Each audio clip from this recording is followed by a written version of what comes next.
मृत्यू हे जीवनाचं अंतिम आणि अटल सत्य आहे. तो कोणाला कधी, कुठे आणि कसा भेटेल याचा काहीही नेम नाही.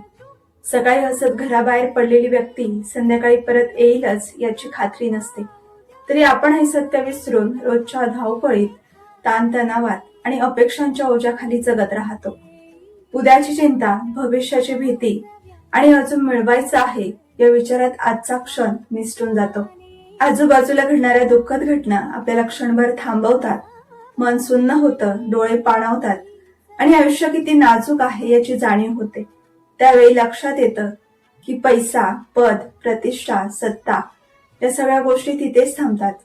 माणसासोबत जातं ते फक्त त्याने कमावलेलं प्रेम, केलेली माणुसकी आणि लोकांच्या मनात उरलेली आठवण.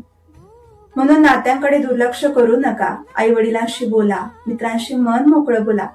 मनात राग, मत्सर, अहंकार साठवू नका. माफ करणं शिका, कारण वेळ कोणासाठीही थांबत नाही. भौतिक सुख क्षणिक आहे, पण समाधान, प्रेम आणि शांतता हीच खरी कमाई आहे. उद्या काय होईल माहित नाही, पण आज आपल्या हातात आहे. म्हणून आजचा दिवस जगा, मनापासून जगा, प्रामाणिकपणे आणि मनसोक्तपणे जगा.